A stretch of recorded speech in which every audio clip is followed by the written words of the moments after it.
Olá, estamos gravando esse vídeo justamente para iniciar nosso trabalho no DAEP, no Departamento de Água e Esgoto de Penápolis.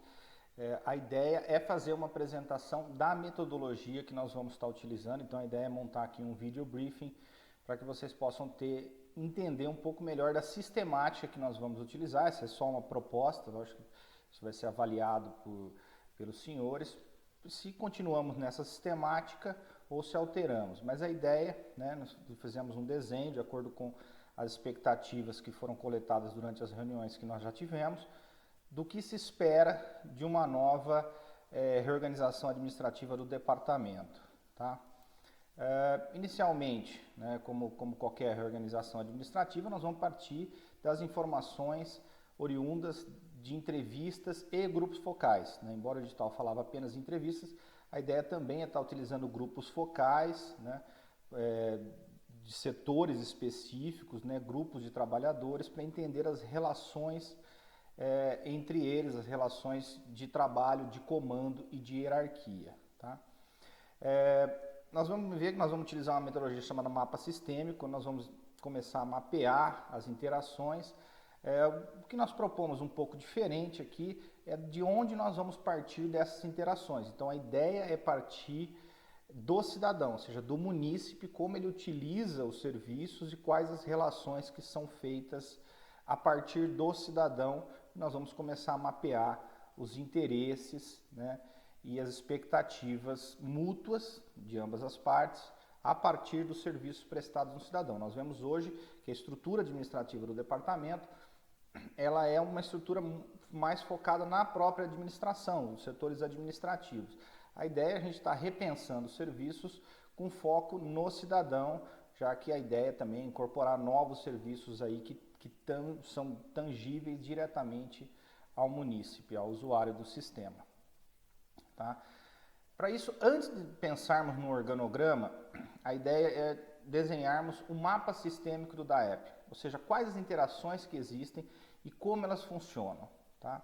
Então, o mapa sistêmico é um pouquinho diferente, ele normalmente é desenhado assim de bolinhas e tracinhos, ele fica um pouco bagunçado visualmente, mas nos vai dar uma visão muito mais clara e muito mais precisa de como essas relações e como essas interações acontecem. Tá? Aqui eu vou dar um exemplo fora da administração pública, até para não entrar no exemplo específico do departamento, como a gente não fez o mapeamento, para não incidir nenhum erro. Vamos dar um exemplo de um restaurante, que é algo muito comum e usual a todos. Então, vamos partir do cliente, eu cliente, então eu entrei num restaurante, qual a minha primeira interação que eu tenho? Eu tenho uma interação com o garçom, tá? E o que eu espero dessa interação com o garçom? Então, eu vou listar aí as minhas expectativas que eu tenho. Eu espero que ele me dê informação sobre os melhores produtos da casa, sobre o tempo de serviço, me dê informação sobre uma melhor mesa, uma melhor colocação. Então, eu vou mapear todos esses interesses. Então, durante as entrevistas, os grupos focais, a ideia é não só mapear as relações, mas quais os interesses que existem dentro dessas relações possíveis. E depois também, vamos supor que nós vamos para o segundo agente, que é o garçom. Qual o interesse que ele tem para comigo? Ele tem interesse de prestar um bom serviço, para que potencialmente eu dê uma gorjeta melhor a ele, que ele mantenha o emprego, que lhe dê prazer no atendimento, enfim. Quais são os interesses também que o garçom tem para comigo. E aí esse quadro vai aumentando essa cadeia de interações. O garçom vai ter interação com a cozinha, e aí qual o interesse que ele tem? Ele tem interesse de informação sobre que a cozinha tem interesse que o garçom traga a informação dos pedidos dos clientes, como eles querem, qual é o ponto da carne, como que esse serviço tem que ser preparado. E isso vai aumentando, Então, a cozinha tem interação com o fornecedor de alimentos, que também tem interação com o gerente, que tem interação com o proprietário, que tem uma interação com o banco, enfim, isso vai se ampliando. O que é importante daí? Mapeando essas interações, eu posso ver muitas vezes que os interesses são conflitantes, ou que esse interesse pode ser melhor ligado diretamente a um outro setor. Então vamos supor que o meu tipo de serviço, o cliente não esteja tão interessado em ter a melhor mesa ou ter um produto, mas sim em velocidade, em produtos padronizados. Eu posso simplesmente excluir a figura do garçom e criar uma outra forma de interação direta com a cozinha, como acontece nas redes de fast food, McDonald's, Burger King, onde você não tem o garçom, você já trabalha diretamente no caixa, já paga antecipado, os produtos são padronizados, então permite que eu possa estar realocando recursos, retirando etapas disso. Então essa é a ideia do mapa sistêmico das interações, né? No caso de um departamento de água e esgoto, como é o caso da EP, esse mapa provavelmente vai se tornar algo completo e complexo, né? Mais parecido com o que nós podemos ver aí é um mapa sistêmico de interações de serviços hospitalares, né? Onde diversas interações de valores entre diversos usuários acontecem, não só de forma tão linear como nós vimos no exemplo. Então isso permite que a gente consiga visualizar o departamento da forma como ele acontece na prática. Por que nós fazemos isso? É justamente para não ter o viés inicial de olhar a estrutura dos departamentos já existentes e simplesmente mudar a caixinha de lugar. A ideia assim, é tentar buscar aonde as caixinhas estão a partir da realidade, porque é muito mais fácil nós entendermos a situação real e reajustá-la do que criar hipótese fictícia que eu não sei as interações entre os agentes, né? Numa segunda etapa, nós vamos começar a ver dentro do mapa sistêmico quais são os possíveis departamentos. Então aqui, por exemplo, nesse exemplo, vocês podem ver que nós temos em amarelo um possível departamento, um possível setor, em azul outro setor, em rosa outro, e eles se falam entre si, mas dada a conexão entre eles, eu vou poder enxergar onde os departamentos efetivamente acontecem, tá? E o que é interessante? Olhando, por exemplo, esse mapa sistêmico, se eu quiser terceirizar ou descentralizar determinado serviço, eu tenho que entender justamente essas relações entre eles, né? Então, por exemplo, vamos imaginar que nós queremos terceirizar o departamento amarelo, né?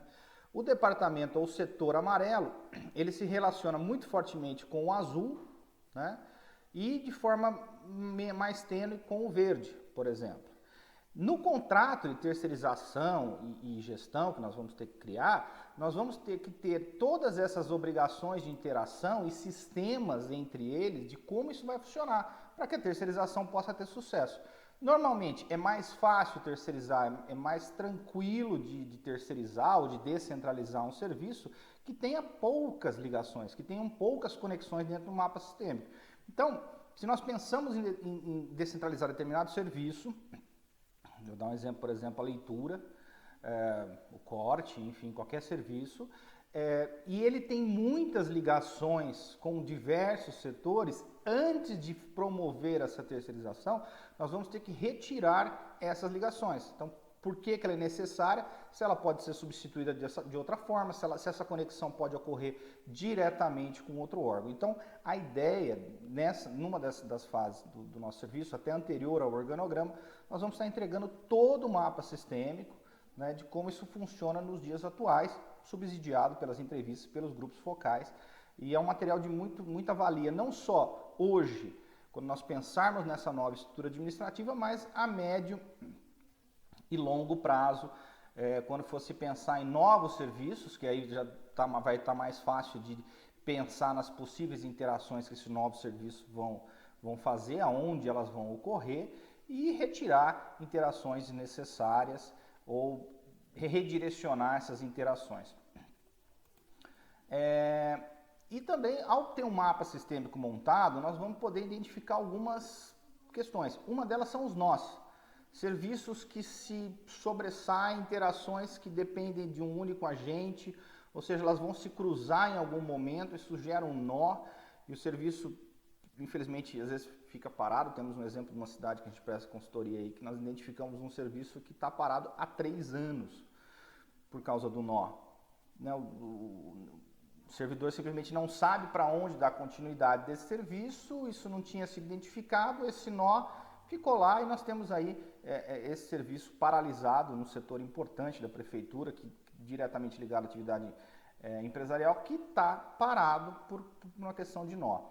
Outra coisa é que nós vamos poder analisar as conexões, por exemplo, em looping, ou seja, esse serviço está dando muita volta antes de ser concluído. Ele vai para um setor, volta para um setor, né? Então, a partir dessas interações, fica mais fácil de visualizar e de descobrir os nós, os loopings, as desconexões, serviços que estão desconectados, daqui ele não vai para lugar nenhum. Então é muito comum em alguns órgãos aí alguém tem que sair no corredor buscando o serviço, porque não há uma interação, não há um procedimento, um fluxo, seja de comando, seja de interação contínua entre os serviços. Então, essa é a ideia do mapa sistêmico, que depois do mapa sistêmico, nós vamos começar a encaixar esse mapa sistêmico dentro de um organograma.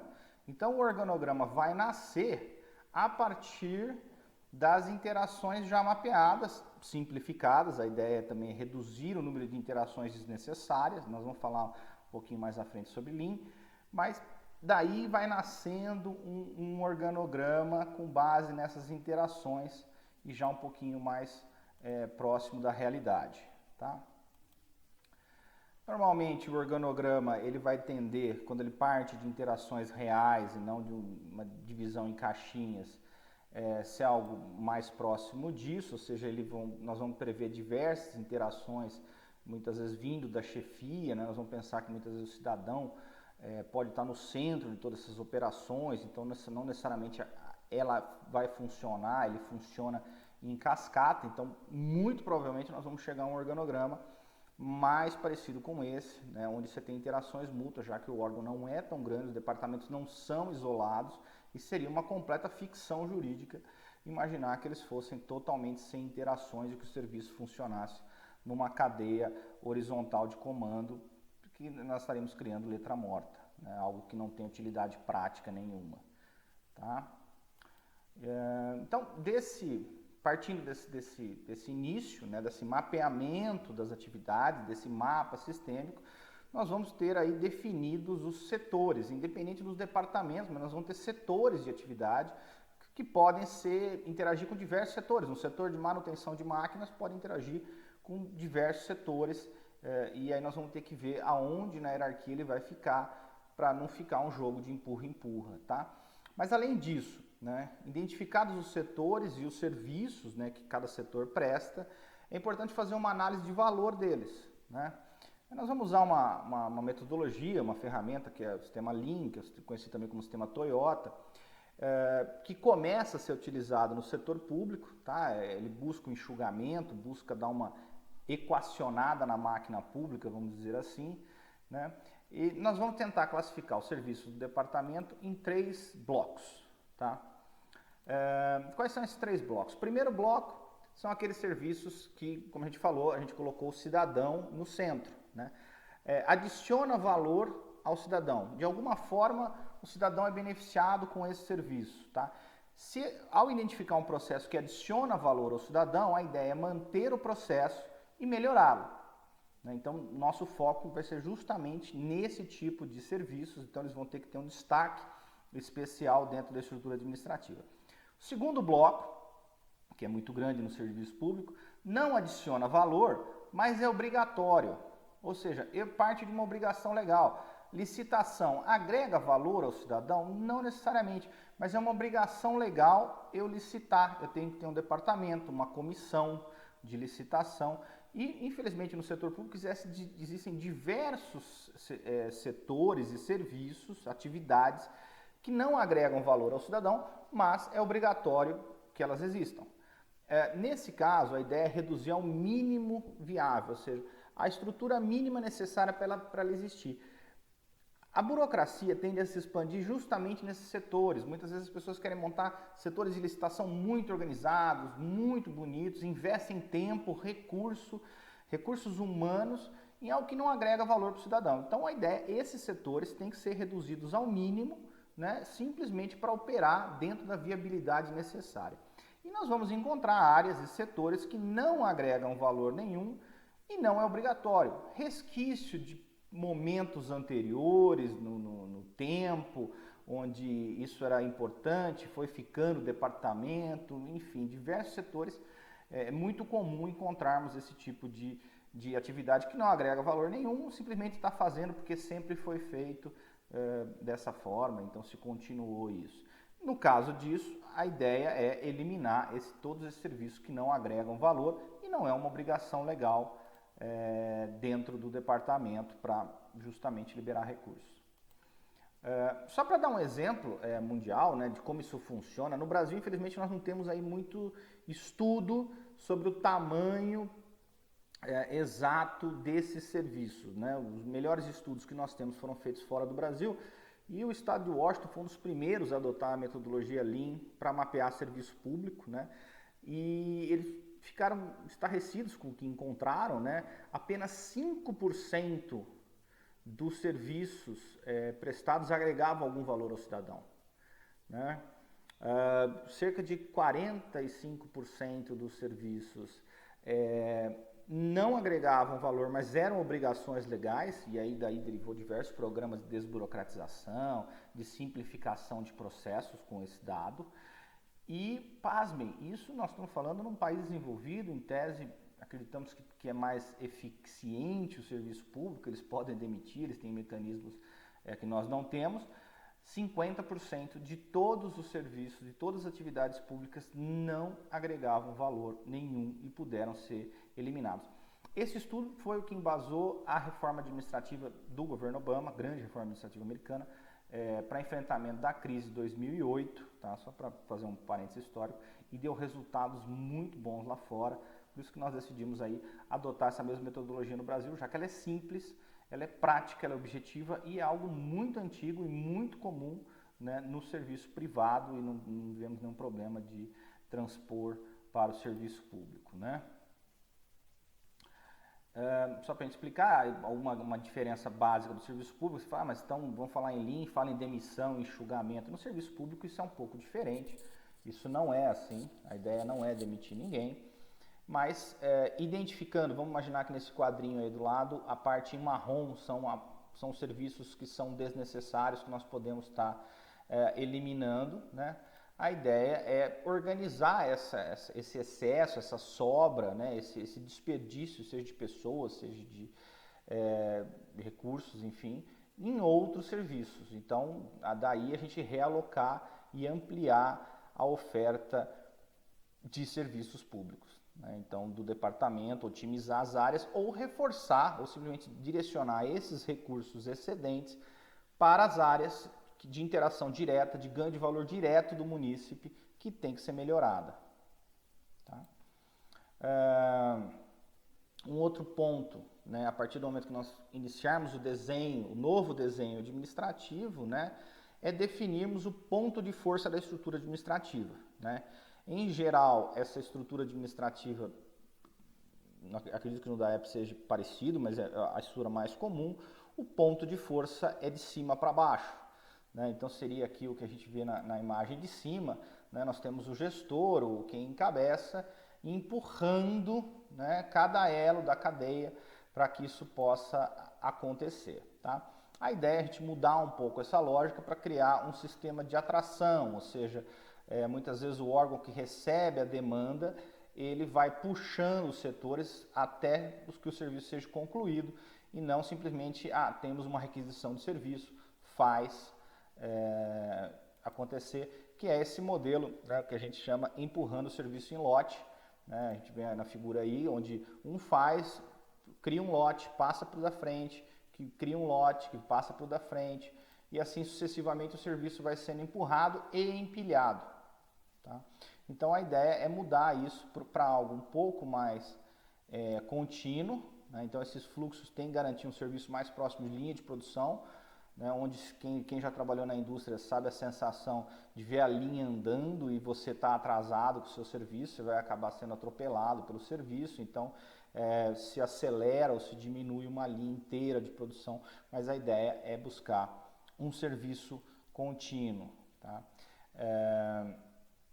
E o mais importante de tudo, né, que todos esses elos, né, do serviço, eles sejam criados de uma forma a ser atraído, ou seja, de puxar o serviço. Depois nós vamos detalhar um pouco de como isso funciona, a ideia desse primeiro vídeo é fazer um apanhado geral, uma ideia inicial da metodologia, mas, por exemplo, para dar um exemplo, né, vamos supor que o serviço inicie na ouvidoria, é interessante que a ouvidoria vá, uma reclamação, por exemplo, ela vá mapeando todos os processos e ela vai puxando todos os processos, porque ela tem que dar a resposta final para o cidadão que fez a reclamação.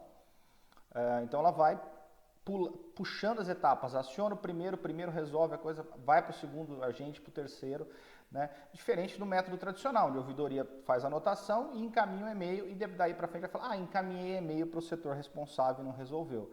O setor responsável fala, não, eu fiz isso, passei para frente, ou muitas vezes não sabe para quem passar. Então a lógica é que quem inicia o serviço, que agrega valor ao cidadão, vá monitorando e puxando todas as suas etapas, tá? Então, essa foi uma ideia, um vídeo para uma explicação geral sobre o processo de geração, né, de valor dentro do serviço público, como nós pretendemos utilizar essa sistemática dentro do Departamento de Água e Esgoto de Penápolis, né, a ponto de criar uma estrutura nova. Então, a ideia é a gente não partir da estrutura existente, partir do mapa sistêmico. Vai ser um documento muito importante, vai ser toda a base, né? E eu acredito que nas entrevistas nós vamos poder identificar uma série de coisas nas interações, uma série de elos quebrados ou de elos que podem ser melhorados. Então, essa é a metodologia que nós pretendemos adotar na condução desse trabalho nos próximos meses, tá?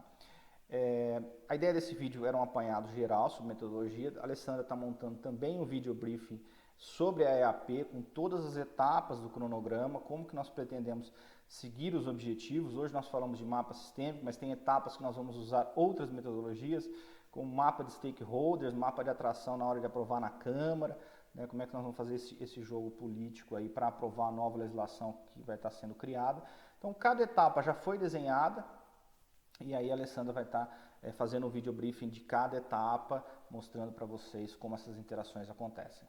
Pessoal, muito obrigado, tá? Estamos à disposição para esclarecer. A ideia é só um vídeo inicial, marcamos uma reunião ou presencial ou à distância para detalhar cada ponto, mas a ideia desse vídeo briefing é que vocês possam estar um pouco melhor conhecendo a ideia que nós temos, a ideia da Evoluta, da forma de trabalhar